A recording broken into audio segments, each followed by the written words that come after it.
अध्याय 5 कर्मयोग कृष्ण भावनायुक्त कर्म। अर्जुने કહ્યું, હે કૃષ્ણ, આપે પહેલા મને કર્મનો ત્યાગ કરવા કહ્યું અને પછી ભક્તિપૂર્વક કર્મ કરવાનો આદેશ આપો છો. હવે આપ કૃપા કરીને નિશ્ચિત રૂપે મને કહેશો કે આ બંનેમાંથી કયું વધારે કલ્યાણકારી છે?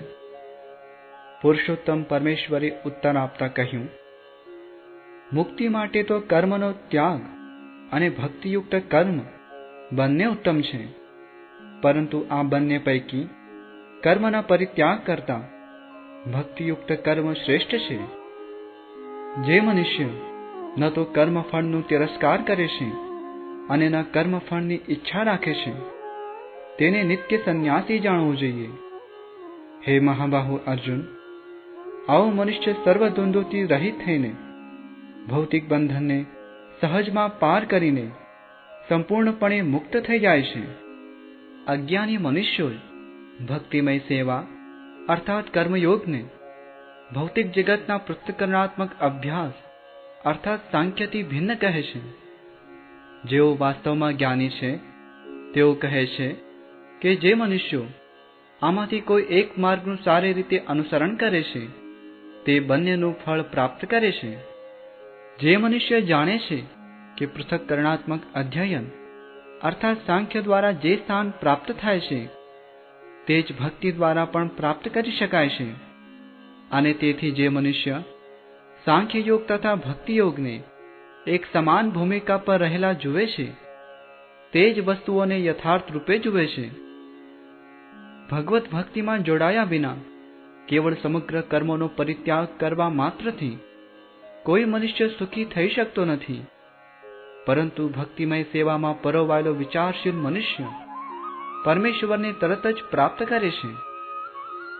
જે મનુષ્ય ભક્તિભાવે કર્મ કરે છે, જે વિશુદ્ધ આત્મા છે અને જે પોતાના મન તથા ઇન્દ્રિયોને વશમાં રાખે છે તે સૌને પ્રિય હોય છે અને બધા જીવો તેને પ્રિય હોય છે.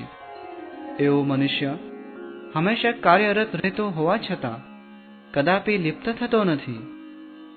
દિવ્ય ભાવનામાં રહેલો મનુષ્ય જોતો, સાંભળતો, સ્પર્શ કરતો, સૂંઘતો, ખાતો, ચાલતો, સૂતો તથા શ્વાસ લેતો હોવા છતાં પોતાના અંતરમાં હંમેશા જાણતો હોય છે કે હકીકતમાં તે પોતે કશું જ કરતો નથી.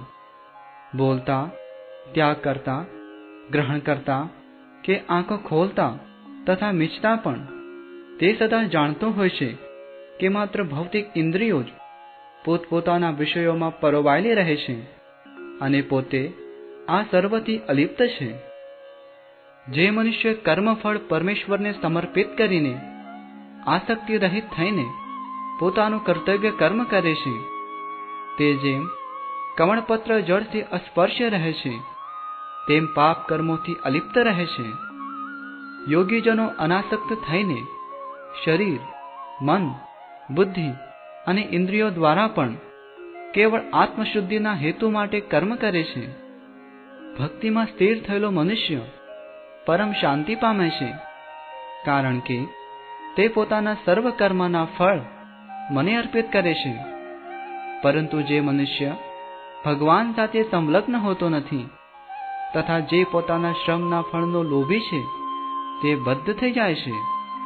જ્યારે દેહધારી જીવાત્મા પોતાની પ્રકૃતિને વશમાં કરી લે છે અને મનથી બધા કર્મોનો પરિત્યાગ કરે છે ત્યારે તે 9 દ્વારવાળા નગર અર્થાત ભૌતિક શરીરમાં કશું કર્યા કે કરાવ્યા વગર સુખપૂર્વક રહે છે. શરીરરૂપી નગરનો સ્વામી એવો દેહધારી જીવાત્મા કર્મ ઉત્પન્ન કરતો નથી કે લોકોને કર્મ કરવા પ્રેરિત કરતો નથી અને કર્મના ફળનું સર્જન પણ કરતો નથી. આ બધું તો ભૌતિક પ્રકૃતિના ગુણો દ્વારા જ થયા કરે છે. પરમેશ્વર કોઈના પાપ કે પુણ્ય ગ્રહણ કરતા નથી, પરંતુ દેહધારી જીવો અજ્ઞાનના કારણે મોહગ્રસ્ત થાય છે, જે તેમના વાસ્તવિક જ્ઞાનને ઢાંકી દે છે. પરંતુ જ્યારે કોઈ મનુષ્ય અવિદ્યાને નષ્ટ કરનારા જ્ઞાનથી પ્રબુદ્ધ થાય છે ત્યારે જેવી રીતે દિવસે સૂર્ય દ્વારા બધું પ્રકાશિત થાય છે, તેવી રીતે તેના એક જ્ઞાનથી બધું જ પ્રગટ થઈ જાય છે. જ્યારે મનુષ્યની બુદ્ધિ, મન, શ્રદ્ધા તથા આશ્રય સર્વથા ભગવાનમાં સ્થિર થઈ જાય છે, ત્યારે તે પૂર્ણ જ્ઞાન દ્વારા સર્વ સંશયોથી વિશુદ્ધ થઈને સીધું મુક્તિ પંથે આગળ વધે છે.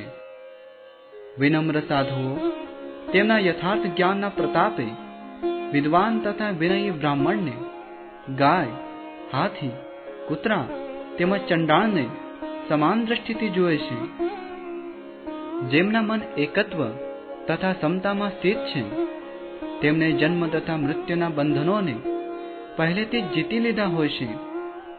તેઓ બ્રહ્મની જેમ સર્વથા નિર્દોષ હોય છે અને એ રીતે સદા બ્રહ્મમાં જ અવસ્થિત રહે છે. જે મનુષ્ય મનગમતી વસ્તુ પામીને હર્ષ પામતો નથી અને અણગમતી વસ્તુ મેળવીને ઉદ્વિગ્ન થતો નથી, જે સ્થિર બુદ્ધિ છે, જે મોહરહિત છે અને જે ભગવદ્ વિજ્ઞાનનો જાણકાર છે, તે પ્રથમથી જ બ્રહ્મમાં અવસ્થિત હોય છે. આવો જીવનમુક્ત પુરુષ ભૌતિક ઇન્દ્રિય સુખ પ્રતિ આકૃષ્ટ થતો નથી, પરંતુ હર હંમેશ સમાધિમાં નિમગ્ન રહીને પોતાની અંદર જ આનંદનો અનુભવ કરે છે. એ રીતે આત્મ સાક્ષાત્કાર પામેલો પુરુષ પરબ્રહ્મમાં એકાગ્ર હોવાને કારણે અનંત સુખ ભોગવે છે. બુદ્ધિશાળી મનુષ્ય ભૌતિક ઇન્દ્રિયોના સંસર્ગથી ઉત્પન્ન થનારા સુખોપભોગમાં રસ લેતો નથી, કારણ કે તે દુઃખના મૂળ કારણરૂપ બની રહે છે. હે કૌંતેય, આવા સુખોનો આદિ તથા અંત હોય છે, તેથી સુજ્ઞ મનુષ્ય તેમાં આનંદ લેતો નથી. જો વર્તમાન શરીરનો ત્યાગ કરતા પહેલા કોઈ મનુષ્ય ભૌતિક ઇન્દ્રિયોના આવેગોને સહન કરી શકે તથા વાસના અને ક્રોધના વેગને રોકી શકે, તો તે યોગી છે અને તે આ જગતમાં સુખી હોય છે. જે મનુષ્ય અંતર થકી સુખી છે, સક્રિય છે તથા અંતરમાં આનંદ અનુભવનારો છે અને જેનું લક્ષ્ય અંતર્મુખી છે, તે જ વાસ્તવમાં પૂર્ણ યોગી છે. તે પરબ્રહ્મમાં મુક્તિ પામે છે અને અંતે બ્રહ્મને પામે છે. જે લોકો સંશયમાંથી ઉત્પન્ન થનારી દ્વિધાઓથી પર થયેલા છે, જેમના મન આત્મ સાક્ષાત્કારમાં લીન થયા છે, જેઓ જીવ માત્રના કલ્યાણ અર્થે સદા કાર્યરત રહે છે અને જેઓ સર્વ પાપથી રહિત છે, તેઓ બ્રહ્મમાં નિર્વાણ અર્થાત મુક્તિ પ્રાપ્ત કરે છે. જેઓ ક્રોધ તથા સર્વ ભૌતિક કામનાઓથી રહિત થયેલા છે, જેઓ આત્મજ્ઞાની, આત્મસંયમી તથા પૂર્ણતા પામવા માટે સતત પ્રયાસ કરનારા છે, તેમની મુક્તિ નજીકના ભવિષ્યમાં સુનિશ્ચિત હોય છે.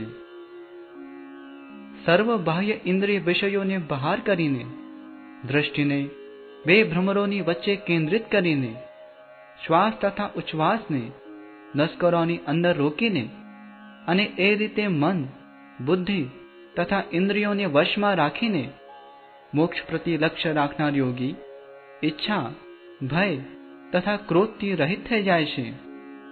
આવી અવસ્થામાં સતત રહેનારો યોગી નિસંદેહ મુક્ત હોય છે. મને સમસ્ત યજ્ઞો તથા તપશ્ચર્યાઓનો પરમ ભોગતા, સમસ્ત ગ્રહો તથા દેવોનો પરમેશ્વર તેમજ સમસ્ત જીવોનો હિત કરતા શુભેચ્છક મિત્ર તરીકે જાણી મારી ભાવનામાં ઓતપ્રોત થયેલો મનુષ્ય સંસારના દુઃખોમાંથી શાંતિ પામે છે.